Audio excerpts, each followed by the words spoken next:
Good evening, all. Good evening. And good evening, Loki. Thank you for joining me again. Thank you for the invite, Purple. Thank you. Hi, everybody. How's everybody doing out there? This is going to be a weird one this evening. Usually, Purple Valkyrie, she's calm. I'd say she's quite demure. Posh, even. Posh, even, If Mark's out absolutely. there. If Mark's out there, posh. If he's not, he probably is now. Did I hear posh? I heard posh. But no, this is probably one of the few things that can get my blood boiling is when you mess with Discworld. So I had to get this out. Like I said this morning, if I didn't get it out, my head was going to explode. But before I start ranting, let's say hello to everyone and thank them for joining. So we have got Derek McManus, Colin P. Smith, and Dark Haster, our wonderful wrenches. Chris Persia, hello, love. Lord Thoth. Let me scroll down. Jester of Sin, Louise Sparrow, hello. Mr. Hyde. Robert Pearson, good morning, technically now. Lady Mist. Lonely Traveller, welcome. Good to see you. Who else have I missed? Psychodwarf 9, great to see you all. I think I've got him. Oh, no, Miss Curie. Hey, Curie. And Clobbering Times, hello, my love. And Sammy. Hi, Sammy. And TD Myers, hello, guys. Thank you, everyone. Mr. Hyde says, okay, so posh again. Posh.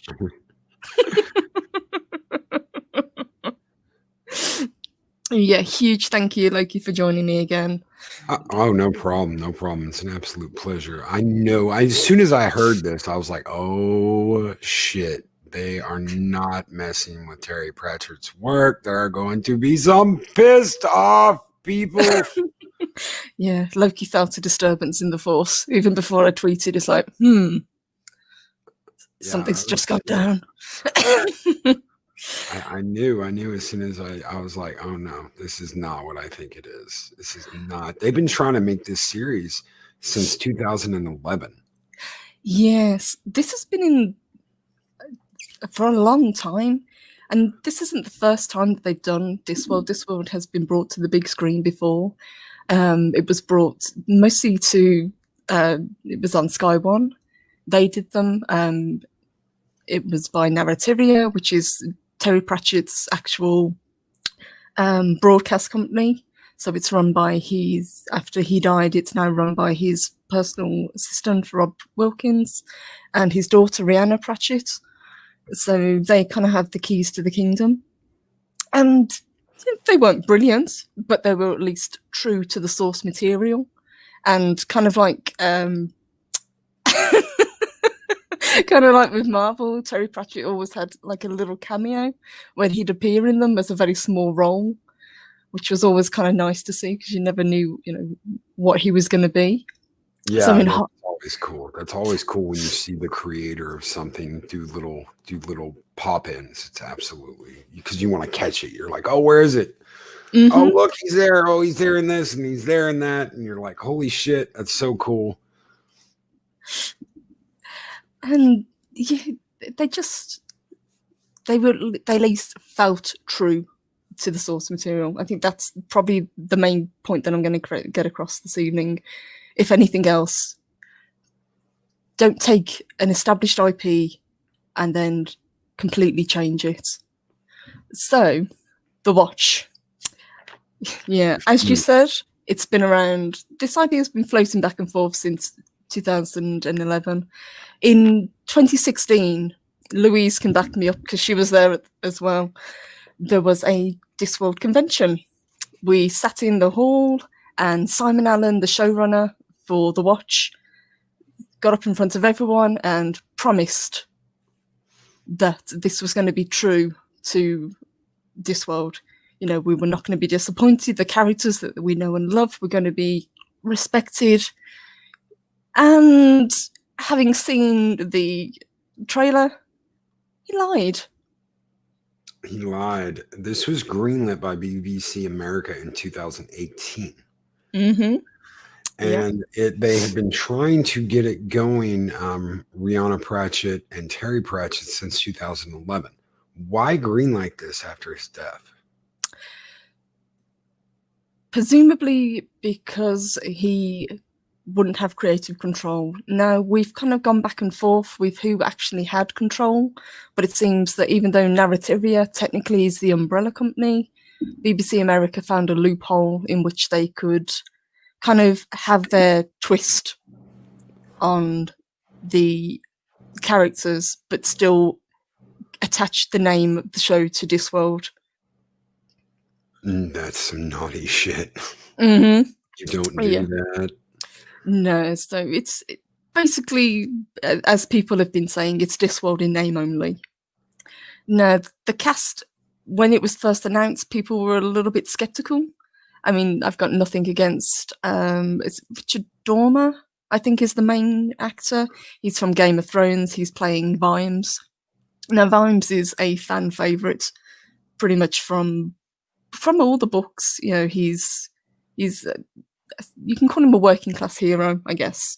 You know, he's a police officer, but he sees the world in a very specific way. He's not stupid, but he's very kind of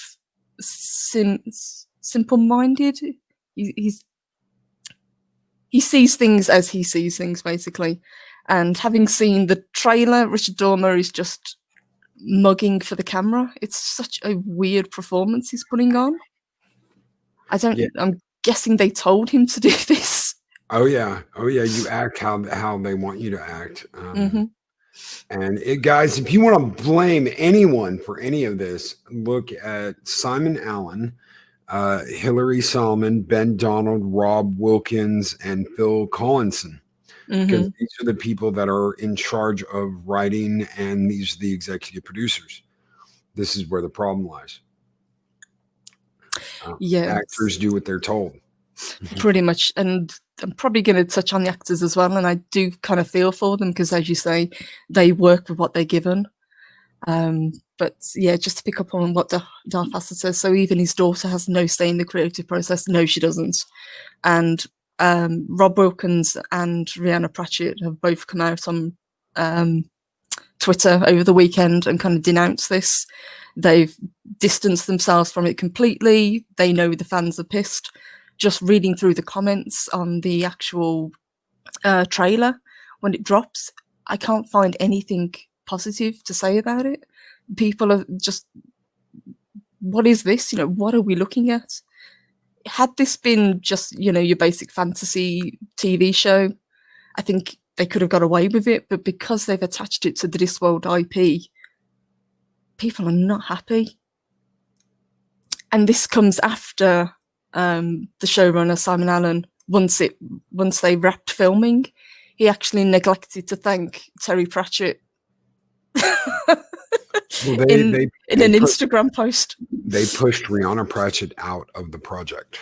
They pushed her completely out of the project. I'll read something real quick. The Watch was announced in 2011 as under development by Prime Focus Productions, which previously created 3 two-part television adaptations of Discworld. It was later reported to be produced by Pratchett's own TV production company, Narrativia, which he founded in 2012 and which was led by Rod Brown, the head of Prime Focus. In 2012, the series was variously reported to be written under Pratchett's oversight by either Terry Jones and Gavin Scott or by Guy Burt, and to have a budget of either 13 to 15 million for its produced run of 13 60-minute episodes, with Pratchett's daughter Rihanna as co-writer. In September 2014, Pratchett's agent Colin Smythe said that the script was in development and shooting would commence in 2015. After Pratchett's death in 2015, his assistant, Rob Wilkins, said that pre-production was still ongoing, but that no further announcement would be made until filming began. In October, this is the money shot right here, in October 2016, Rihanna Pratchett said in an interview that the project was still going, but she also announced in 2019 she had not been involved in the project for many years. Mm-hmm. They pushed her out. They did. Yeah, they did. As I say, they managed to kind of find a loophole where they could circumvent basically the guidelines that Pratchett put down for any production under the Discworld name. And people are not happy about it. No. I mean, it even says here in quotation marks, in 2019, the series announced it will cast several male characters as females. It did, yeah. And that's one of the big controversies that has come out of this, the casting. As I say, I can't blame the actors. You know, they're just playing a role. But if I just pull up, if I can find the picture of the cast.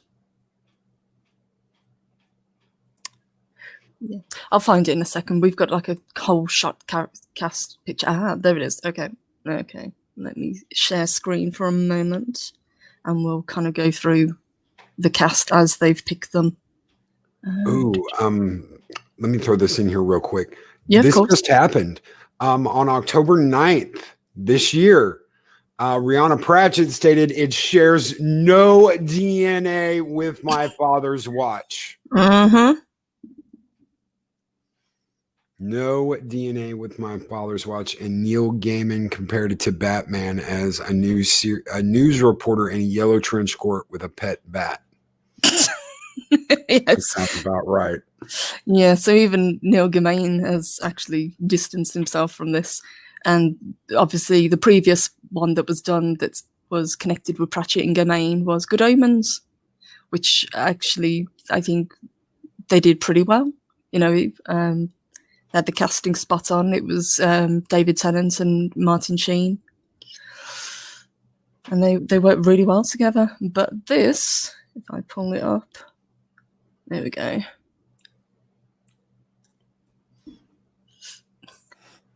Is the cast. So this is what they've given us.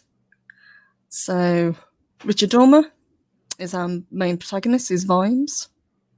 So he's supposed to be this hard-bitten cop character, and he's in the trailer just seems like a buffoon who wears eyeliner for some reason. So they've gone for this really weird kind of steampunk glam rock look. Did the Guyliner thing start with Captain Guyliner on that horrible, what was it? The one with the fairy tales that has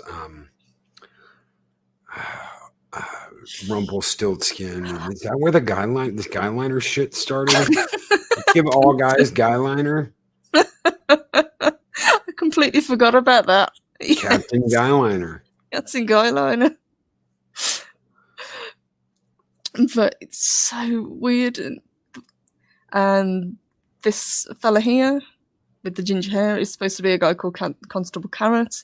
He is kind of a naive character, but a heroic character. He's supposed to be what you think of when you think of like a fantasy hero. He's a little bit simple, but as we said before, simple doesn't mean stupid. And the character in the back is one of the troll characters, that will be Detritus. I mean, he looks kind of cool. He wasn't in any of the trailers, really, so it's kind of hard to tell what the animation's like on this character. This lady here has been one of the more controversial castings. This lady is playing a character by the name of Sybil Ramkin. So Sybil Ramkin is supposed to be an older lady. She's very posh. She's kind of like upper class, but she's also supposed to be a much larger lady. So people are not happy that they've kind of gone for a very beautiful, very slim actress. And I've seen people kind of throwing around the idea that it's a race swap as well. That's not really the point. It's because they've strayed so far from what this character represents, and she's also seems to be an action hero now. Well, they can't have a heavy set. They can't have a heavy set on a TV show. No. I would be fucking pissed I mean, I would be raging inferno, hair on fire, pissed that they did this to my characters. Mm-hmm. If Terry Pratchett's not rolling around in his grave, I don't know anybody who wouldn't be over anything. They've pissed all over everything he did. Mm-hmm. They did indeed. And the last two that are in this shot, so that lady at the back is supposed to be a character called Angra. She's a werewolf. Oh wow! Look at the shaved sides of the head. I wonder where they got that idea from. Yes, now Angra in the books is tall, statuesque, and she has this thick, long mane of white blonde hair, which kind of transfers over to when she's a werewolf as well. It almost looks like a mane on a wolf, and that's kind of like her defining characteristic. So they couldn't even give her that. And also, the actress that plays her is tiny. She's probably about as tall as I am. So, not exactly the most intimidating of casting choices. And then this character here confused a lot of people. So originally they thought that this actor who is non-binary was playing a Igor, which is kind of like a forensic character. But apparently they are playing a character by the name of Chiri. Now, Chiri is a dwarf. Chiri is a female dwarf. So they've got Legolas Mark II. Pretty much, yeah. So the controversy that comes with this is that they've kind of missed the whole point with this character. In the books, they've cast a non-binary actor in what would have been a... I'm trying to think of the best way to put it. Basically, in Discworld, there are no female dwarfs that identify as female unless they say so. Basically, a dwarf is a dwarf and a dwarf is male. Chiri kind of bucks the trend by deciding that she actually wants to identify as female. So that's how Pratchett kind of brought in the kind of identifying in a way that people could latch onto. Now, correct me if I'm wrong. This is supposed to be like a paranormal Pratchett style CSI. It is. Yes. Yeah. The one thing I'm not getting from it is the humour. So Terry Pratchett is a funny writer. I mean, I'm not sure how well it translates to an American audience, but it's very big over here, obviously. But I'm not seeing it. You know, people are laughing at it, but not for the right reasons.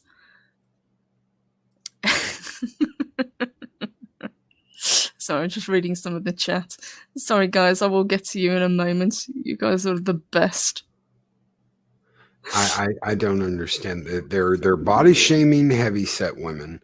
Mm-hmm. They are taking strong female characters and making them tiny little flat nobodies. Because of course you can't have a strong, standing, voluptuous woman anymore. It has to be this shaved head, hair combed over to the side, little tiny 5'4", skinny as a rail. I just don't get it. You can't have a full-bodied woman because it's just gone. It's very bizarre. No, I can't quite see where they're going with this, and not only have they kind of messed up with the casting, they seem to have messed up with the books as well. So in the trailer they show that there's a dragon, so that would be the first book, which is Guards. That's where you're introduced to the Watch characters. That's where they kind of shine. The whole idea with the Watch was that Terry wanted to kind of give spotlight to the people that in other stories, basically it's their job to stand around, attack the hero and then get killed. He wanted to give the other side of the story, basically, the guards, the people that are just doing their job. So he wanted to bring them into the limelight, and they became some of the most popular characters. The watch books are some of my favourites, guards, and especially Night Watch, which also seems to be kind of muddled into this whole series. So they're jumping around the timelines, weird. They've brought in characters that really shouldn't be brought in. They've messed around with characters. One is supposed to be a character that's a complete sociopath by the name of Carcer, and they've made him into a sympathetic hero. So how outraged are you by this? When I watched the trailer, I had to pause it probably about half a dozen times. Now, bearing in mind this trailer is like a minute and a half long, but I had to pause it just to kind of, did I just see that? And the frenetic jumping around, the music, the choice of cast, the fact that they can't decide where they want it set. So we've got like a steampunk aesthetic, we've got a Victorian look, we've got them playing electric guitars with electric microphones, even though there's no electricity. This is a fantasy world, it runs on magic. It's just the most bizarre thing I've seen. And to be honest, I'm actually glad that there's been such a pushback against it. I mean, it drops in January, I think January 3rd. Yep. So as soon as it drops, I will be reviewing it, and I will be ripping it to shreds if it's as terrible as it looks. But yeah, Jester, that's pretty much how I was feeling. So basically, you want to burn it down. You want to burn the whole damn thing down. Just burn the film, burn the crew, burn everything. I do, absolutely. Rain, fire, as yes, I said earlier. Now tell us how you really feel. See, now I'm actually getting angry now that you bring it up. But yeah, watching the trailer and watching the interview with the cast as well got me angry, because none of them seemed to know what the hell they were talking about. I mean, the two that played Carrot and Angwer, they were inoffensive but bland. But the rest of them, they seem to have jumped upon this as like a kind of something to push themselves forward with. Simon Allen has been very disingenuous about and a little bit dismissive about Pratchett. He, on one hand, says how incredibly inventive his books are, and how lucky they are to have had so much to pull from. So we've got a quote from him here. Pratchett's incredibly inventive. His books are full of rich literary environments. That's a mouthful. But what was clear from the first part of development was that none of the books individually lend themselves to an 8-part series. I would disagree with that, but so we had to do a sort of pick and mix of the best bits across the range of books and invent our own series, invent our own world. And that's where, with everyone's blessing, Simon came in, and he was able to do his own original take on the characters. And therein lies the problem. It's his take on already established characters. And Colin P. Smith nails it. If they were going to make something that different, they should have simply made a new setting. Absolutely. Yeah. New characters based on his world, not characters named after twisted, turned. This is Dave Bob mentions Klutzman. It's a Klutzman. It is, yeah. It's taking an established IP that people know and love and twisting it. I think we said before, had this been just a generic run-of-the-mill fantasy TV series, people wouldn't have been so up in arms about it. There wouldn't have been the interest in it either. They would have had a much harder time selling it to people. But because they've attached the Discworld license to it, they've been able to get away with it. Or so they thought.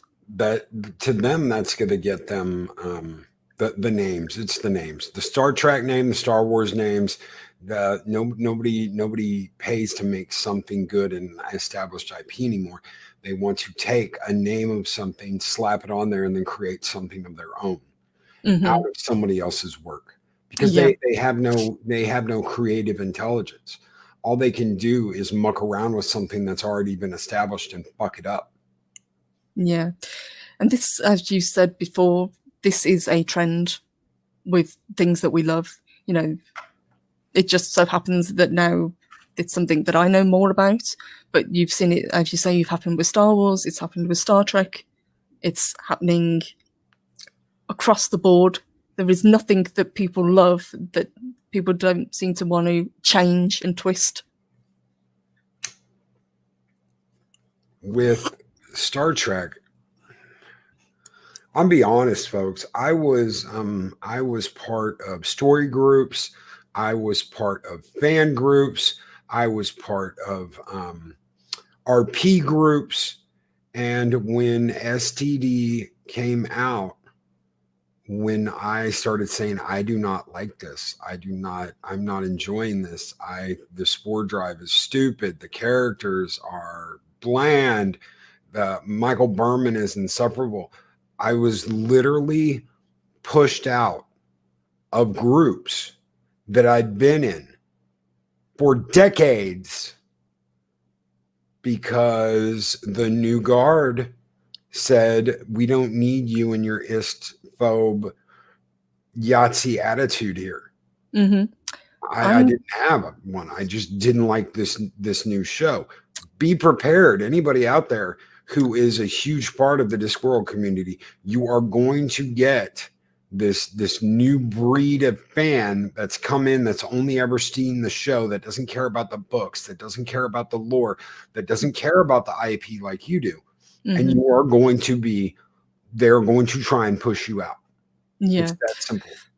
To be fair, it already happened. I mean, we didn't have a Discworld convention this year, obviously, because of what's happened. But when they were setting up for what would have been this year's Discworld, this is before I got rid of Facebook, there were posts on there saying, you know, we need more diversity. Discworld is, and I quote, too male and too pale. And there you go. And there you go. And look what we got. Oh, thank you, Anonymous. Thank you, Anonymous. Since you're here, Loki, can we do a scroll? I know it's technically it's the Valkyries, but I would love to. I would absolutely awesome. love to. Whenever it's your show, you got to lead the charge. I'll go right up to you. Okay, on 3. 1, 2, 3. Skull! Skull! Hey, big spender, spend a little time with me. Oh shit, we're back on. Sorry. I'm like singing it.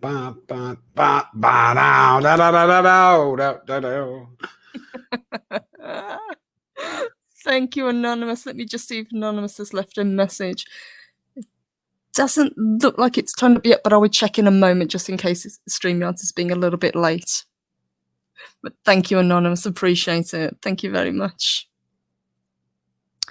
But yeah, no, you're absolutely right. I'm already seeing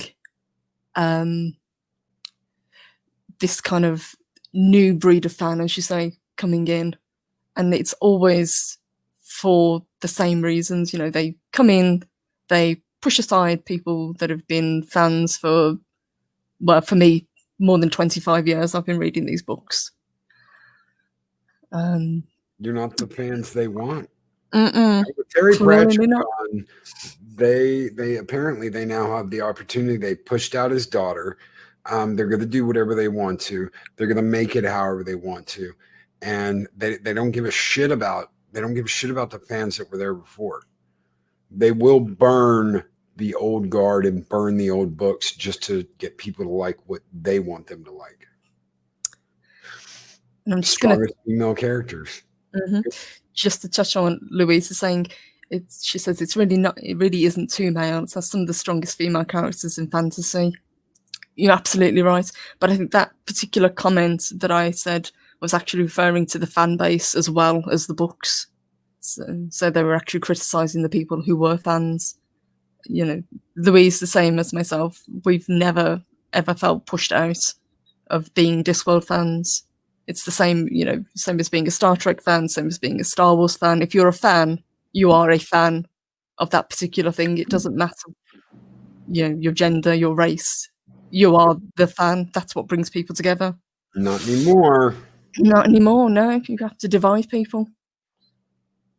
Not anymore. It's got to be divisive. It has to.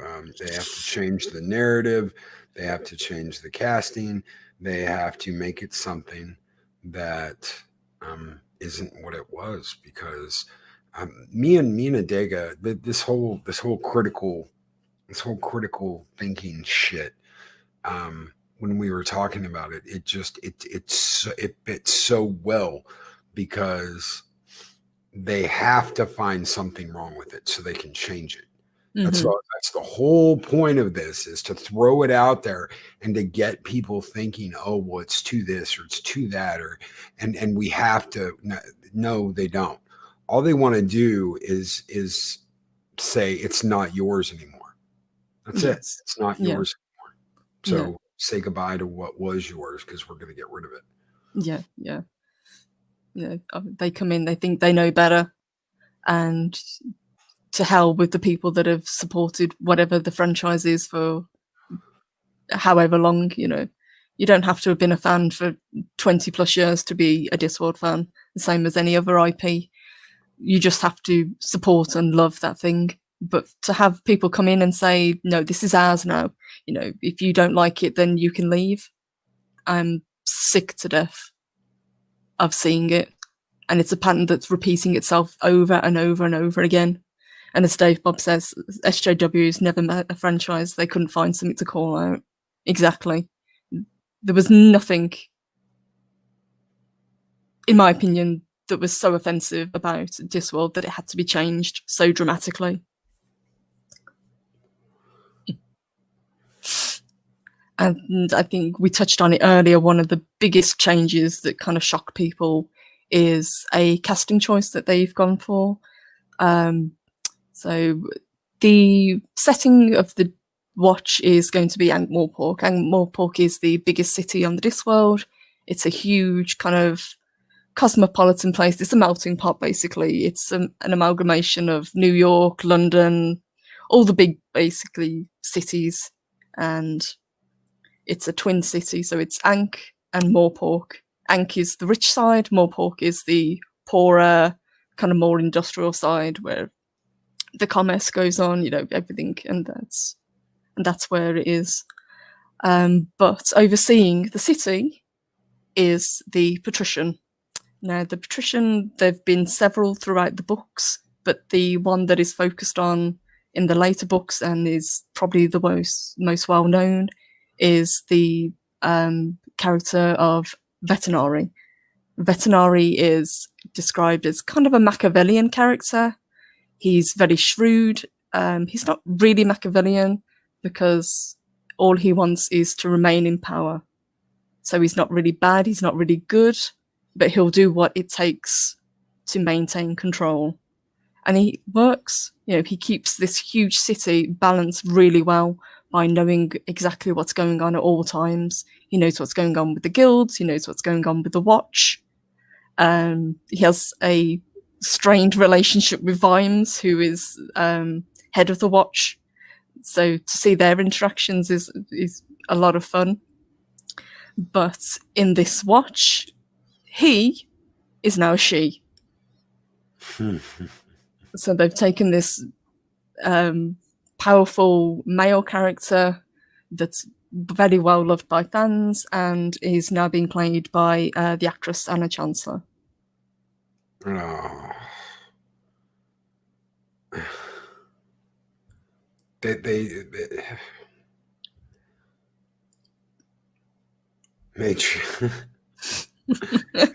Exactly, Colin.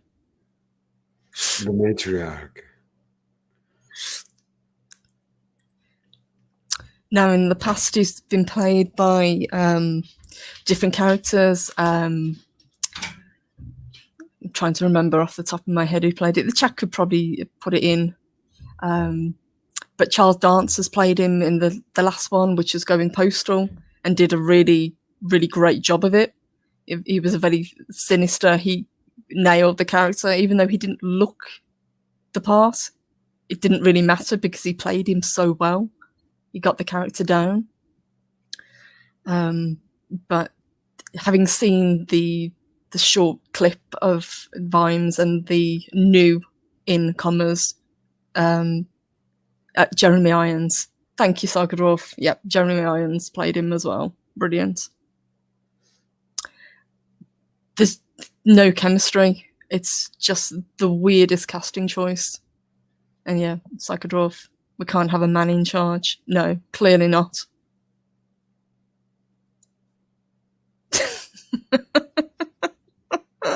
Yeah, no, you can't have a male character that has any power whatsoever. It goes against their narrative. It does. And I can't get my head around the reason for the character swap. So much so. And the other one, as we say, was Lady Sybil, who should have been a older lady, much more kind of robust, but still formidable. You know, she has a big heart. She's from one of the oldest, richest families in Ankh-Morpork, so she's old money. She's a little bit naive as to how the world works, but she sees things, and she sees the best in Vimes as well. And they work so well together. But as you said, oh, sorry, sweet, go on. Chris Persia, why is it always the same story? Don't exclude us, let us in. Let's make this more inclusive, more diverse. If you don't like the changes, then leave. This is ours. I'll tell you something. I saw this interview a couple of years ago with this woman who was talking about Dungeons and Dragons. And she made a very, very unique statement, very honest statement, but it was still a sucky statement. What she said was, I never was into this when I was a teenager. I was too busy running around, doing this, doing that, basically being a whore. And, you know, that she used to, she felt like she could just spit on those stupid nerds that were playing this. But now for the last 2 years, I've been involved in this community with my partner. And there's just so much isms and obes and so much just hatred involved in this game. And it just needs to end. We're going to make this ours. We're going to make this a more welcoming game. And we're going to do this. And I'm just like, you dumb bitch. You don't care what you're doing. And they don't care. They see this. And they say, we want this. Now it needs to be ours. It's not yours anymore. And we're going to change it. And we're going to make it this. And we're going to make it that. I've been playing D&D since before I was a teenager. I played D&D. I played the White Wolf games. But pretty much any RP game you could play, I played it. And they were great. They were wonderful. Everyone had a wonderful time. No one has a problem with a lot of this except for the people that are wanting to change it to have it be more them. When you do that, you destroy the work of the people that created it and the reasons they created it and why they created it. You're destroying people's vision so that it could be more in line with your thinking. Mm-hmm. It's not enough that they can go, well, let's play a game where this is different. No, they've got to actually change the rules of the game to suit their own needs. And you've got a $10 super chat from Louise. We do indeed, yeah. Thank you, Louise. You want to do, we can do Skull again if you want to. I'd be absolutely happy to do another Skull. Awesome. All right, let's on 3. 1, 2, 3. Skull! Hey, big spender, spend a little time with me. Da, da, da, now. Da, da, da, da, now. Da, da, now, now. Getting into it. Oh yeah, I'm sitting here like doing a dance in my chair. I'm like, da, da, da, now. Oh shit. Louise and Anonymous, I'm going to have to apologise because for some reason Stream Elements isn't updating.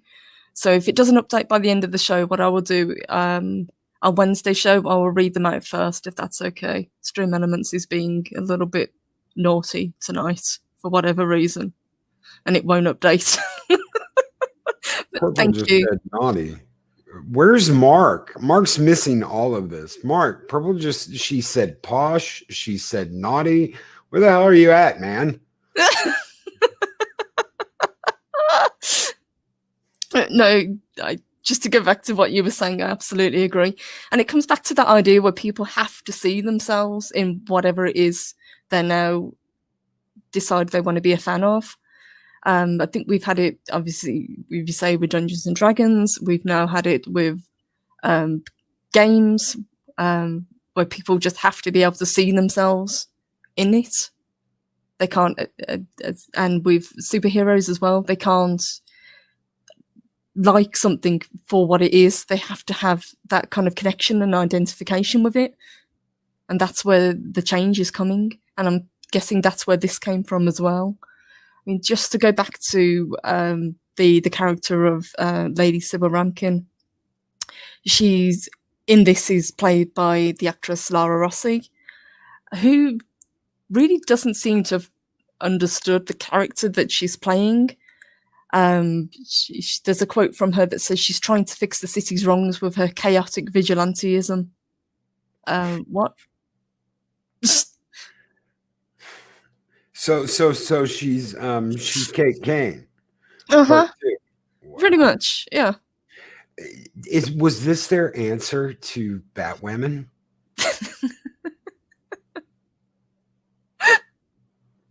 It seriously, vigilanteism is.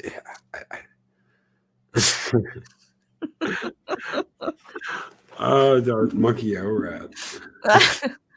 It's off Monkey Aura if he's being naughty. But yeah, and having watched her on the interview that they did for the Comic-Con, the first thing that she jumped in on was she talked about slavery, and even Simon Annan has talked about bringing in actual what's going on present day and kind of bringing it into this fantasy setting. And that seems to be the way of things as well at the moment. You know, there's got to be this kind of reflection of what's currently going on. We had it in Picard, we had it in Discovery. You know, you've got to, whatever is going on, you can't have the escapism. You know, you've got to be bombarded, you know, in something that you love. And so even if in a fantasy setting, we've got to be reminded of what's going on in the world at the moment. It always comes back to that, doesn't it? Yeah, Dave Bob. When they started using the SJW, when they started using the lingo, and they were like, "This is how white nationalists act. This is what they say." I was like, "Yeah, I see where you're going here, but no, they don't get it, and they're never going to get it." Yeah, and that's what it is.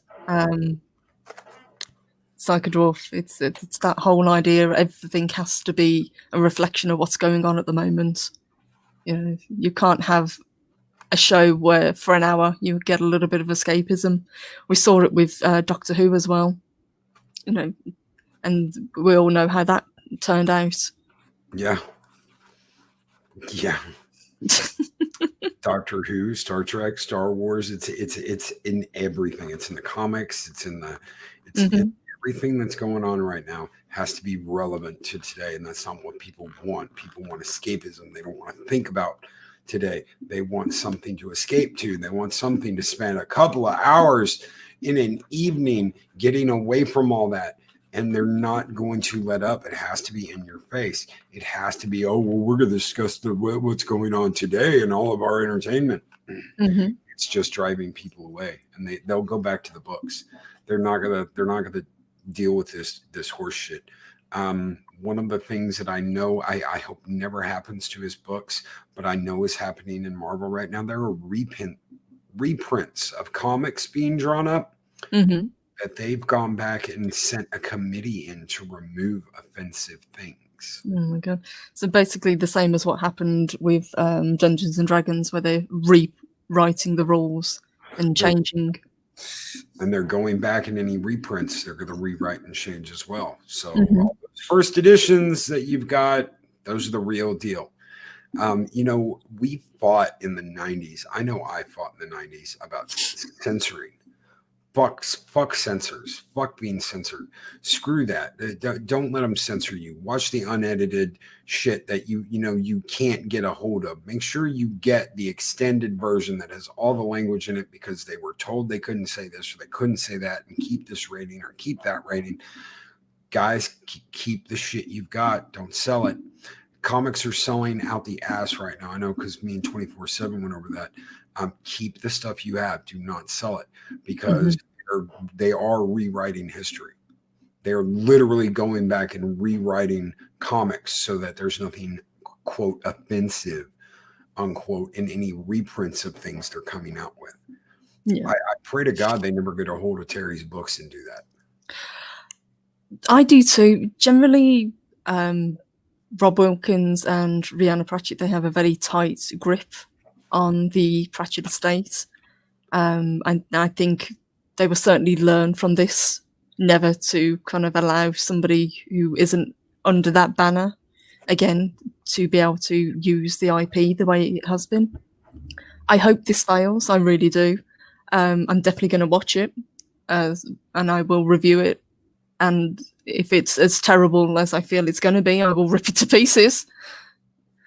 The same as you did with Picard, because I think I know people criticize YouTubers for hate watching things, but I think it is also important if there is something that you don't like that you should say. It's not a case of you're just being negative over something. No, this is something that we love.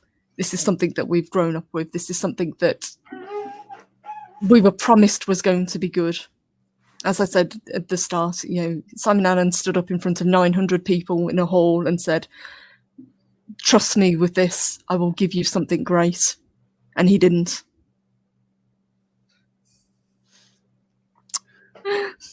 Lady Mist, thank you. Thank you, Lady Mist. Ready for another one, hun? Oh, yeah, I'm always ready. Let's light those fires and kick those tires. Purple Rain. 1, 2, 3. Skål! Skål! Hey, big spender, spend a little time with me. Dun, dun, dun, dun. Oh, shit. I never wanted to be a hat so much in my life. Thank you, Lady Mist. Thank you, everyone who's given a tip today. I'm not sure what's going on with Stream Elements, but we'll get to the bottom of it. Even if I have to go in, log out, and log back in. But if I can't get hold of them, I will read them out on Wednesday. Thank you, guys. Thank you. You're just going to have to go in there and spank that StreamYards. Oh, shit, Loki said it. Loki went there. Yes, he did. Yes, he did. StreamYards. Bad StreamYards. I have to borrow Sammy's riding crop. Oh, shit.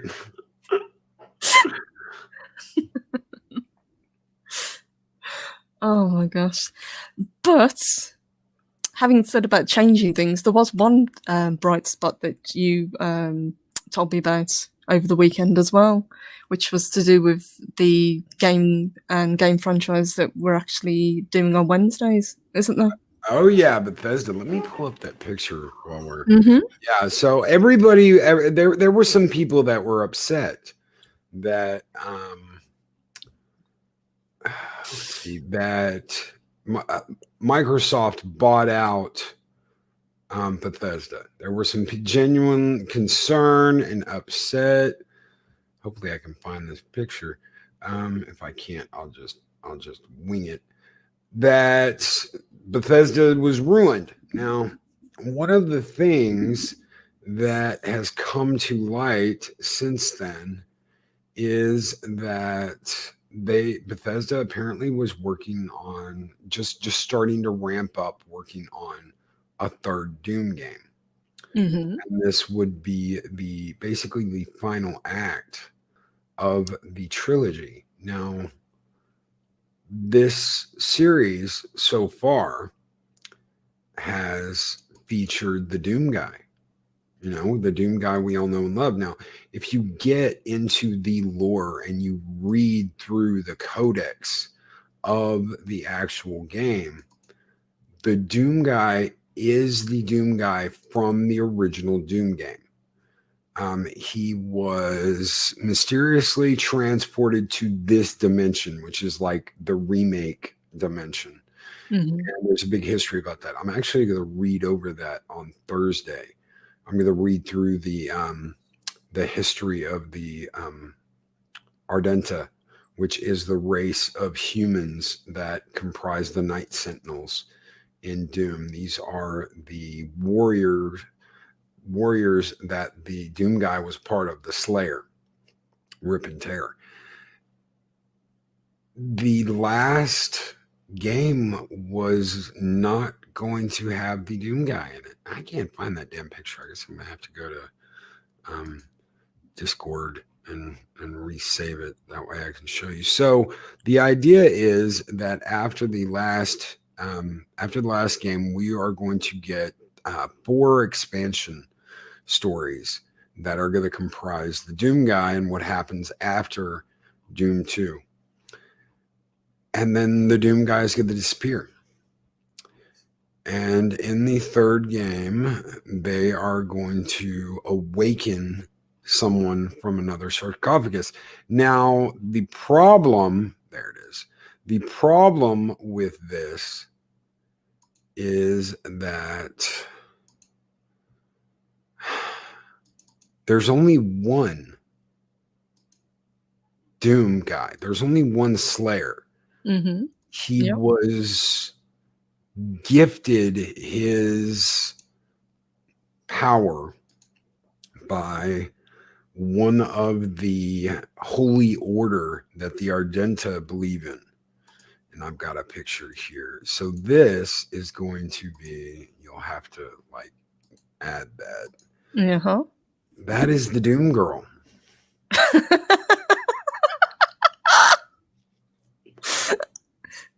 Look at the size of the gun compared to her. Rip and Tear, ladies and gentlemen. With a woman that looks like she weighs about $120. Yeah. She's not voluptuous. She just, it's, yes, I could have not. What? Uh-huh. And Microsoft has put a stop to this. Microsoft has canned this project. So if anything good came out of the merger between the buyout of Bethesda, yeah, Stunning and Brave project story time. Stunning and Brave. Oh my God. It is the systematic destruction of what they were going to do. Yeah, you can't have Doom without the Doom guy. Only one person in the history that they just wrote into Eternal, only one person ever ascended to the level of the Slayer. It was a slap in the face to the gods that the Argenta worshipped, that he was taken in secret by one of the holy monks to this chamber and infused with the energy to rip and tear. He survived the Colosseum. He survived entry into the Night Sentinels. He became one of their best and brightest warriors. And then one of the holy priests saw the shit that was coming and infused basically the power of almost like a god into the Doom guy. Mhm. After that, the machine was destroyed. No one else exists that has that power. So they just did that in Eternal, and they were going to turn around and basically rewrite history and have this Doom Femme, we'll call him Doom Femme, created, and this is who was going to end the series. Yeah, it sure as hell would have ended the series. Yeah. So it's absolutely maddening. Microsoft has trash canned this idea apparently, and this is all stuff that's being sent to me and fed to me. So I'm still working on making sure this is actual fact, but this is all the information I've gotten so far. It's doomness, yeah. Heirs of Chaos, doomness. Do meta. Colin P. Smith, do meta, yeah. Maybe you could answer that one. Were there any Doom novelizations? Do you know? Yes, multiple Doom novelizations, having both men and women in it, strong characters. That they were really good. The problem, I'll just come right out and say it because these novels are old. The problem is you get to book 4 and book 5, and they just, these characters that you've known, that you've loved, that you've read with, that you've adventured with, they're just gone. And you're like, okay, what? They just, they even make it more unbelievable because you're looking at a time shift.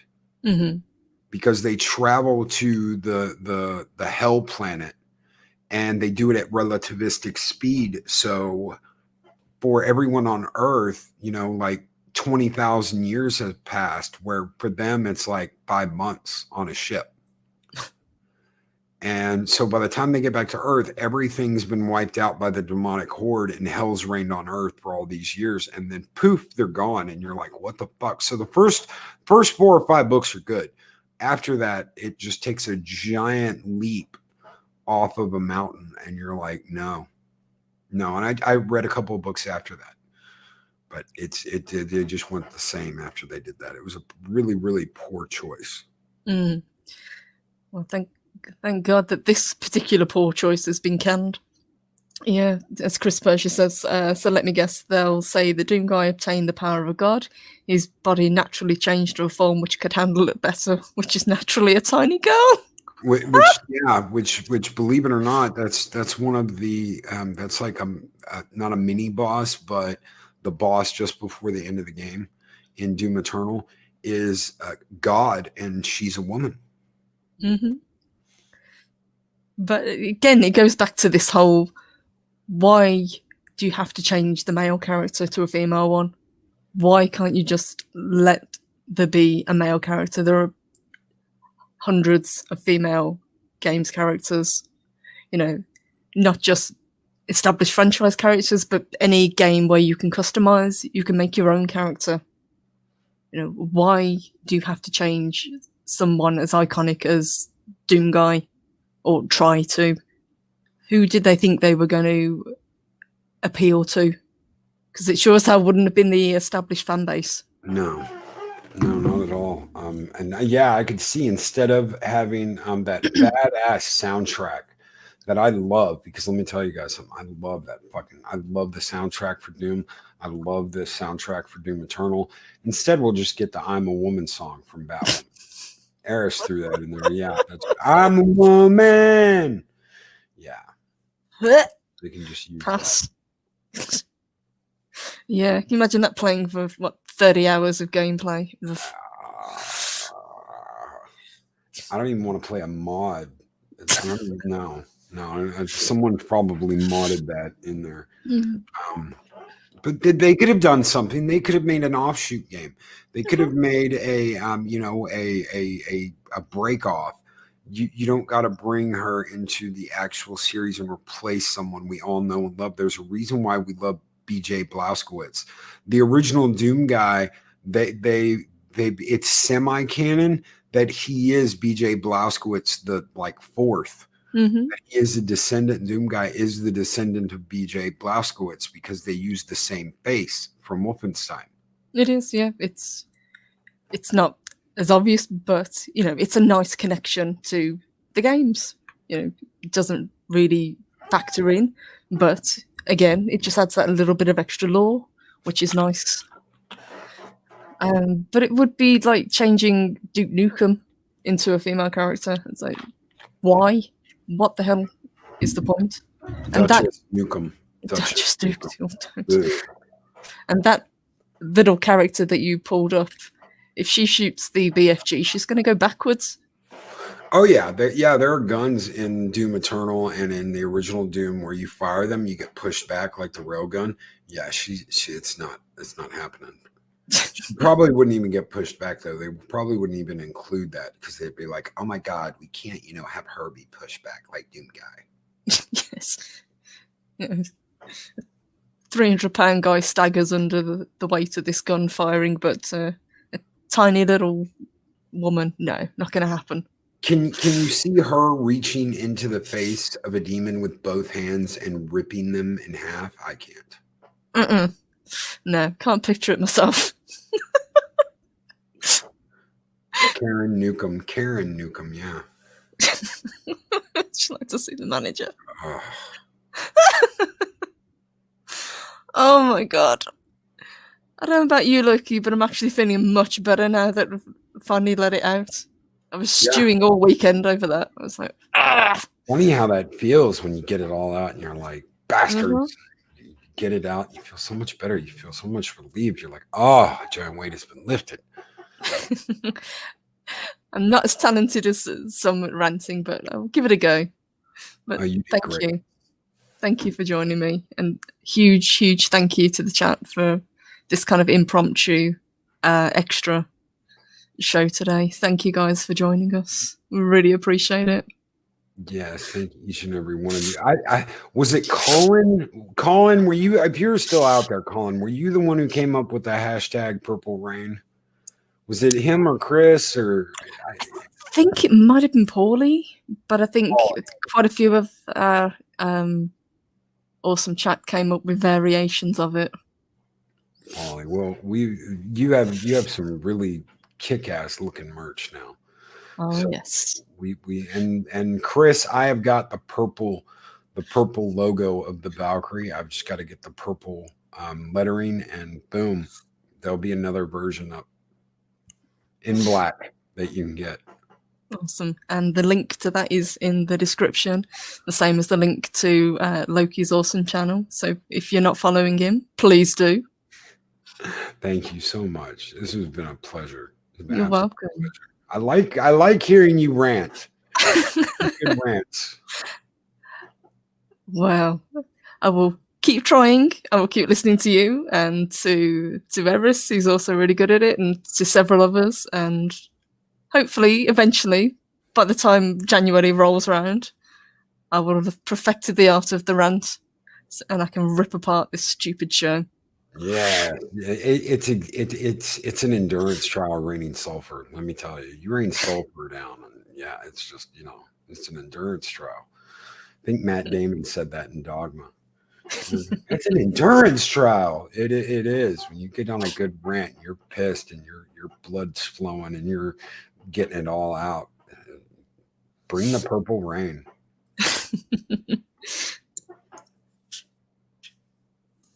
Right, let me just put that in the chat. There we go. Hashtag Purple Rain. Yes, absolutely.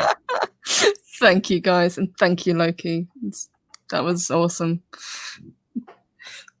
Absolute pleasure, as always, to have you. And I'll see you back on Wednesday night. We've got two more Doom streams, and then I think we're gonna do Eternal. We can do Oh, that's already done. Project Storytime. They've already done that. You've got Fem Loki in the new Loki show that's coming out. Yeah. Well, I'm gonna have to cover that as well at some point. Oh dear. And hello, Shadowcat. Dogma, bloody good movie. Yes, absolutely. Yes, it is. It's an awesome movie. I love that. That's why my old friend Chris, who drops in on the show every once in a while, is called Bartleby. That is why he picked that name, because of Loki and Bartleby. And Bartleby was the only one who could ever calm Loki down. Okay, you're getting off easy, you sons of bitches.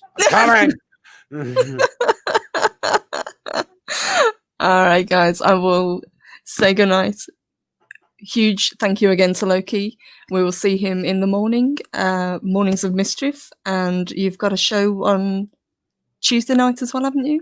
Yep, got a show. Awesome. I don't know what the hell we're gonna do yet. I think Mexican Iron Man's down for the count. I think he got the beer bug. Oh dear.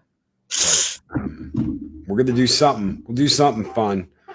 That square off between him and the other Mexican Iron Man keeps getting put off. I think Lupita's gonna jump in and try and beat the shit out of both of them. I'm gonna pay money to see it. I've got tickets. I'm selling popcorn.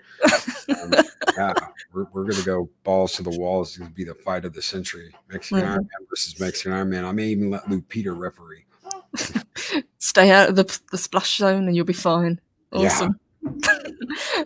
All right, guys. Thank you ever so much. Thank you to everyone who dropped a tip, and thank you to everyone who liked. Have a great night. Loki, always a pleasure. Thank you. Always a pleasure. Thank you so much for the invite, Purple. Good night, guys.